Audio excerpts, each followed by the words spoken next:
Toastmasters, I'm very proud and honored to be here tonight in front of each and every one of you. Now, before I start, I want to make one point perfectly clear, and that is I will be running for the latrine president. That's right, the latrine, the president of the latrine, the restroom, the toilet, whatever you want to call it. Now, some of you may think this is a bunch of potty talk. Some of you might think it's humorous, but not me. No, I take this very seriously because I've had it up to here with the complaints. The complaints, let me tell you, the signs on the door, number one, people don't know what room to go into.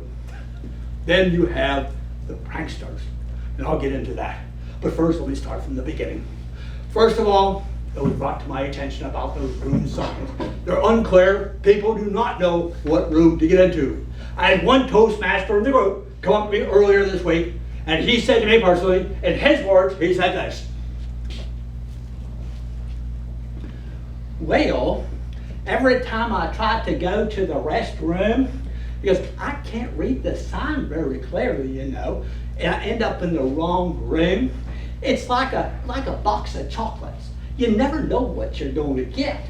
Now, here I end up in the wrong room half the time, believe it or not. Now, I want you to know when I end up in the ladies' room, they're very nice in telling me at the top of their voice how to get back out of that room and get in the right room. Now, I want you to know I'm very thankful that they help me out like that, but it happens so often that I don't think they like me anymore. Matter of fact, I think it was in the beginning, what happened was I went into the room and there was no ladies in there, you know. So I just went into the stall and closed the door because I had to go, you know. And I sit down and then I wait, and then all of a sudden I heard two ladies come in talking, and I'm going, oh great, here I am in the wrong room again. And I said, somebody has to fix those signs, you know. And that's all I have to say about that. And that's all he should have to say about that. Nobody should have to deal with signs going into the wrong room. Each one of you should have the privilege of going in the correct room without that type of harassment. But that's not it. Suppose you do get in that right room. Then you have the pranksters. That's right, there's pranksters amongst each and every one of us. They're in there. And I want to tell you a little bit about the pranksters. First of all, this one Toastmaster came to me and he talked about the greasy handle. But in his words, he said this. And yet, you know, I walk in the restroom, you know what I'm talking about, and I do my thing, and I go, flush it, and I get a handful of grease. A handful of grease, what is this? If I want grease on my hand, I go work on my motorbike. I don't need this in the restroom. This is not nice.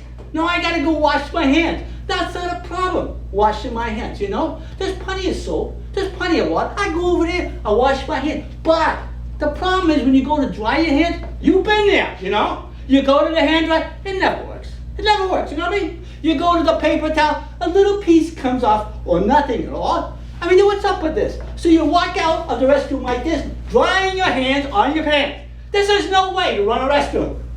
And he's right. This is no way to run a restroom.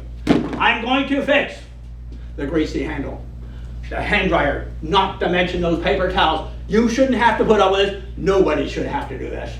But that's not the only prankster we have around here. Matter of fact, another Toastmaster came and he said, I gotta tell you about the sinks. So I listened to him and I said, so in his words, he said this. Well, you know, I think there is a prankster among us that messes with the sink. You see, the leaf he puts in the faucet, you know, and when they do that and you turn it on, it sprays all over you.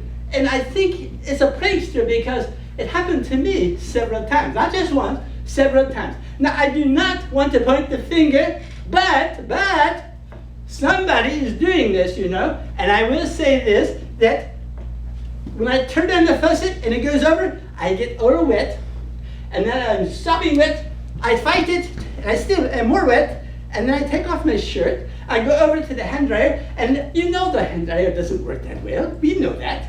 So I go to the sink and wring it out over the sink, you know, and then I put it on. I look like a mess. This is no way to leave the restroom, you know that. And he's right, that is no way to leave a restroom. None of you should have to deal with a sink that doesn't work. we're going to fix that too. We're going to take the leaf out. We're going to catch that prankster. But that's not it. No. We have another prankster among us. Matter of fact, this one came to me 2 days ago. He talked about the stalls. Now, I listened to him carefully, and this is what he said in his words. Well, mate, it was like this, you see. I go on a loop, pop open the door, go and sit on down, and I sit on top of a sticky seat. I mean, a sticky seat, you know what that's like? It's not a nice thing, And then when I stand up, I got a sticky butt. There's nothing wrong with a sticky butt, because now when you have the sticky butt, you pull up your pants, you fasten them up, and now you have what they call the picky pants. You walk away with the picky pants all day long because that's sticky seat. Now, can you picture me? Here I am at the local pub, drinking with all my good friends, and I'm cheering, picky pants. There should be no picky pants from the restroom. You know what I mean? He's right. There is no picky pants, not in our restroom. We're gonna fix that, I promise you. Now, let's review. Go back to the beginning. We started with those signs. Fix them, check. Then we're gonna get the greasy handle, the paper towels, the dryer, not to mention the sink and the sticky sink. But before I close, I'd like to say one thing. And you all know the last president, Johnny N. Sink, when he said, ask not what your latrine can do for you, but what you can do for your latrine. And that's what I plan to do. I plan to do that for your latrine. Fix it all, make it work. All you have to do is vote for me on November 2nd.